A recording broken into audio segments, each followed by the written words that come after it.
صبح بدا من طلعته. ایک وقت ایسا آیا کہ اللہ تعالیٰ نے حضرت ابراہیم کو بہت زیادہ مال عطا فرمایا.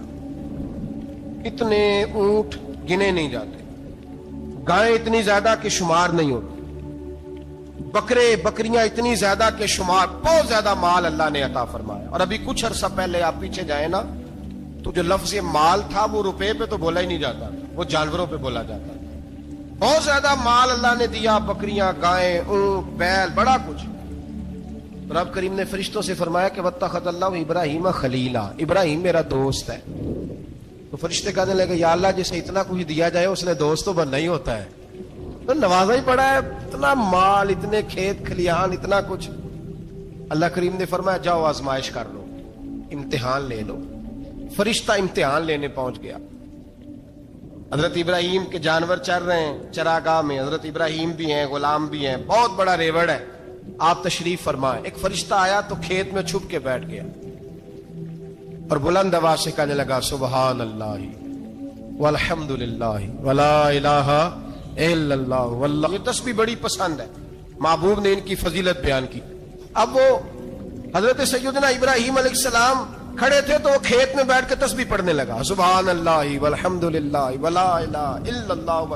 حضرت ابراہیم کہنے لگے یہ میرے رب کا نام کون لے رہا ہے؟ بڑی اس کی میٹھی آواز ہے، بڑی، کون ہے؟ ڈھونڈنے لگے، گھومتے گھومتے اس کے پاس چلے گئے. فرشتہ انسانی شکل میں، تو میرے رب کا ذکر کر رہا تھا؟ اس نے کہا میں ہی کر رہا تھا. فرمانے لگے یار ایک دفعہ پھر نہیں کرتا؟ تو کہنے لگا ابراہیم پہلے تو میں اپنی مرضی سے کر رہا تھا، تو کہتا ہے تو پیسے لگیں گے، پیسے ہیں تو کر دیتا ہوں. حضرت ابراہیم کہنے لگے بول تو کیا لے گا؟ میرے اللہ کا ذکر سنانے کا کیا لے گا؟ کہنے لگا جتنی بکریاں آپ چلا رہے ہیں ساری دے دے تو میں اللہ کا ذکر سنا دیتا ہوں. آپ نے فرمایا بس جا تیری ساری ہوئی، میرے رب کا ذکر سنا.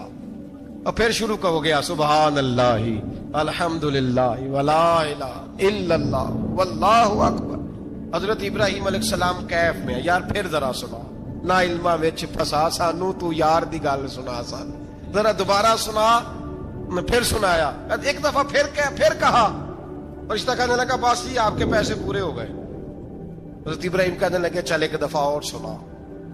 کہنے لگا پیسے لگیں گے. تو کیا لے گا؟ کہنے لگا گائیں بھینسیں ساری میری. فرمایا بس یار اتنی قیمت، تو سنا صحیح، سارا کچھ ہی تیرا. پھر شروع ہو گیا سبحان اللہ والحمد للہ ولا الہ الا اللہ واللہ اکبر. گائیں دے دیں، بھینسیں دے دیں، وہ ذکر سناتا ہے. حضرت ابراہیم کبھی مچلتے ہیں، کبھی روتے ہیں، کبھی آہیں بھرتے ہیں. تو میرے رب کا نام لے رہا ہے، ذرا پھر سے لے. کیف جاری ہے. کہنے لگا بس بھائی. حضرت ابراہیم فرمانے لگے تو اور لے لے جو لینا ہے، مجھے ذکر سنا. اس نے کہا ابراہیم بکریاں میں لے چکا، گائے بھینسیں میں لے چکا، اونٹ رہ گئے، سارے لے لوں گا پھر ذکر سناؤں گا. فرمایا جا تیرا ہوا تو ذکر سناتا رہ، میں دیتا ہوں. دے دیا. کچھ دیر ذکر کیا تو اب خاموش ہو گیا. حضرت ابراہیم خلیل اللہ علیہ السلام فرمانے لگے ذکر سنا. کہنے لگا ابراہیم اب تیرے پاس دینے کو کیا ہے؟ ہر چیز تو میں لے چکا. آپ فرمانے لگے یہ گائے بھینسیں بکریاں چرانے کے لیے تجھے کوئی نوکر ملازم بھی تو چاہیے نا. تو اس طرح کر مجھے رکھ لے، میں روٹی نہیں مانگوں گا، کھانا نہیں مانگوں گا، تو اللہ کا ذکر سناتا رہنا، میں تیرے جانوروں کی نوکری کرتا رہوں گا. حضرت ابراہیم علیہ السلام نے جب یہ کہا نا، فرشتے کی آنکھوں میں آنسو آ گئے. تر دامنی پہ شیخ ہماری نہ جائیے، ہم دامن نچوڑ دیں تو فرشتے وضو کریں. فرشتہ رو پڑا اور کہنے لگا ابراہیم مجھے سینے سے لگاؤ، آپ واقعی اس قابل ہے کہ اللہ آپ کو اپنا دوست بنائے، واقعی اس قابل ہے کہ رب آپ کو اپنا. حضرت ابراہیم علیہ السلام کا خدا سے محبت کرنے کا نرالا انداز. حضرت ابراہیم بہت بڑے مہمان نواز تھے. صرف قربانی نہیں دیتے تھے، سارا سال بہت سارا لنگر، بہت سارا کھانا پینا، بہت ساری چیزیں جاری رہتی تھی. اور جتنے غریب لوگ تھے فلسطین کے، ان کو پتا تھا کہ حضرت ابراہیم علیہ السلام کا لنگر جاری ہے. فلسطین میں جب آپ کا قیام تھا، ایک دفعہ ڈھیروں مہمان آ گئے اور کھانے کو کوئی چیز نہیں. حضرت سارا اور جناب ہاجرہ دونوں اس وقت موجود تھیں. وہ کہنے لگی ابراہیم بہت سارے مہمان آ گئے تو کیا کریں؟ جناب سارا کہنے لگی کس طرح کر کے ان کی مہمان نوازی کرنی. اور حالات یہ ہیں کہ قحط پڑا ہوا ہے فلسطین میں، مصر میں، دور دراز علاقوں میں. حضرت ابراہیم کہنے لگے یہ اللہ کے مہمان ہیں اور ہمیں رب کریم کا بندہ سمجھ کے آ گئے. اللہ ہی بندوبست کرے گا. فرمانے لگے میرا مصر میں ایک دوست ہے, وہ قحط کے دنوں میں غلہ جمع کر لیتا ہے, میں اس کی طرف پیغام بھیجتا ہوں, مجھے امید ہے وہاں سے غلہ ملے گا. 2 3 5 اونٹ والے غلام بلائے اور ان کو کہا کہ جاؤ غلہ لے آؤ مصر کے دوست سے. وہ لوگ کہتے ہم غلہ لینے گئے, وہاں جب پہنچے تو حضرت ابراہیم خلیل اللہ علیہ السلام کا پیغام دیا تو آپ کا وہ دوست کہنے لگا غلہ تو بے شمار تھا, مجھے خبر نہیں تھی کہ حضرت ابراہیم کا پیغام آئے گا, تو میں تو سارا تقسیم کر چکا ہوں. لوگ لے گئے, اب تو کوئی شے نہیں. اب وہ خالی آ گئے 5 کے 5 اونٹ. جب خالی آئے تو حضرت ابراہیم کی حویلی کی دیواریں چھوٹی چھوٹی تھیں. ان غلاموں میں سے, خادموں میں سے, آپ کے ان چاہنے والوں میں سے ایک کہنے لگا یار وہ غریب تو انتظار کر رہے ہوں گے کہ غلہ لینے گئے, ہمیں روٹی ملے گی. چھوٹی چھوٹی دیواریں ہیں, وہ جب دیکھیں گے نا خالی آ گئے تو انہیں تکلیف ہوگی. اس طرح کرو بوریوں میں ریت بھر لیتے ہیں, ریت بھر کے لے جاتے ہیں, بعد میں اندر رکھ کے انہیں سمجھا بہلا لیں گے یا حضرت ابراہیم کو بتائیں گے, وہ خود ہی ان لوگوں کی دلجوئی فرمائیں گے. اب غلہ کی جگہ ریت بھر کے اونٹوں پہ رکھ کے لائی گئی. لا کے بوریاں جب رکھ دی گئیں, حضرت ابراہیم علیہ السلام دوپہر کے وقت آرام فرما رہے تھے. بی بی سارا اٹھی, کہتی ہیں جب میں نے دیکھا نا کہ بوریاں پہنچ گئی ہیں تو گئی, غلام کو ساتھ لیا اور اس کو جب کھولا نا تو کہتی اتنی حسین گندم میں نے پہلے کبھی دیکھی نہیں تھی, اتنا پیارا دانا میں نے کبھی ملاحظہ ہی نہیں کیا تھا. فرماتی ہیں جب اس کو پیس کر چکی میں روٹیاں پکائیں تو خوشبو دور دور تک پھیل گئی. اعلیٰ غذا بنی, بڑے بڑے کھانے بیبیوں نے مل کے پکائے, چن دیے گئے. حضرت ابراہیم اٹھے تو لوگ کھانا کھا رہے ہیں, سجدہ شکر ادا کیا, اور جب سجدے میں گئے تو وہی آنے لگی, پھر رونے لگے. جب پلٹ کر باہر تشریف لائے تو جناب سارا کہنے لگی ابراہیم تمہارا مصری یار بڑا اچھا ہے, اس نے اتنی اعلیٰ گندم بھیجی ہے کہ اتنی تو میں نے پیاری گندم کبھی دیکھی نہیں. جناب ابراہیم مسکرائے, فرمانے لگی سارا یہ مصری یار نے نہیں بھیجی, یہ میرے عرشی یار نے بھیجی ہے, یہ میرے عرشی یار نے بھیجی ہے. بھائی مہمان نوازی مزاج تھا, ہاتھ لٹا دینا مزاج تھا, دوسروں کی اشک شوئی مزاج تھا. حضرت ابراہیم علیہ السلام کا طریقہ ہے قربانی, حضور نے ان کا طریقہ بیان کیا. اگر سال کے بعد قربانی دینا ان کا طریقہ ہے تو سارا سال غریبوں کو روٹی دینا بھی حضرت ابراہیم کا طریقہ ہے. سارا سال غریب کی نوکری کرنا یہ بھی حضرت ابراہیم کا طریقہ ہے. بھوکے کو کھانا کھلانا یہ بھی میرے مصطفیٰ کریم سید عالم صلی اللہ علیہ وسلم سے صحابہ نے پوچھا حضور بہترین مسلمان کون ہے, بہترین مسلمان؟ تو حضور نے فرمایا جو سلام لینے میں پہل کرے اور غریب کو روٹی کھلانے میں سب سے اچھا ہو, وہ بہترین مسلمان ہے, زبردست مسلمان. ہمارے ہاں دعوتیں ہوتی ہیں تو امیروں کی, افطاریاں ہیں تو امیروں کی, اور میرے مصطفیٰ کریم علیہ السلام نے فرمایا بدترین دعوت ہے جس میں امیر بلائے جائے غریب نہ بلائے جائے, وہ بدترین دعوت. حضرت ابراہیم کا طریقہ رہا ساری زندگی مہمان نوازی. اور میرے بھائی یہی محبت انہیں میرے مصطفیٰ سے بھی تھی. ایک نبی گھر بنا رہا ہے, دوسرا بنوا رہا ہے. حضرت اسماعیل علیہ السلام پتھر اٹھا اٹھا کے لا رہے ہیں, جناب ابراہیم بنا رہے ہیں. جب خانہ کعبہ بن گیا تو کہنے لگے ربنا وابعث فیہم رسولا, اے اللہ اب اسے بسانے کے لیے اپنا آخری رسول بھی عطا فرما. نبی پاک فرماتے ہیں میں دعا ہوں حضرت ابراہیم کی. اور حضرت ابراہیم سے رب کریم نے فرمایا چل ابراہیم کوئی چیز دے, تو کہا یا اللہ تینوں ہی تیرے نام پہ قربان کرتا ہوں, تیری ہوئی ساری, ہر شے تیری. حضرت ابراہیم نے دین کے لیے, آپ شہر بابل کے قریب پیدا ہوئے تھے, وہاں سے مصر آئے, مصر سے فلسطین آئے, اور فلسطین سے آ کر کے کعبہ آباد فرمایا. زندگی سفروں میں گزری. سفر ایک تکلیف والی چیز ہے, پر حضرت ابراہیم نے وطن چھوڑ دیا, گھر چھوڑ دیا. جان بڑی عزیز ہوتی ہے. تو حضرت ابراہیم نے جب دین کے لیے نکلے تو جد و جہد کی, گھر کے اندر بھی گھر کے باہر بھی. آپ کے والد کا نام طارق ہے, وہ توحید پرست تھے, ایماندار تھے, پرہیزگار تھے. آپ کے چچا کا نام آزر ہے, وہ بت پرست تھے, بت بیچا کرتے تھے. حضرت سیدنا ابراہیم علیہ السلام جب میدان عمل میں نکلے تو حضرت ابراہیم علیہ السلام نے اپنے گھر سے جہاد شروع کیا, لڑنا پڑا.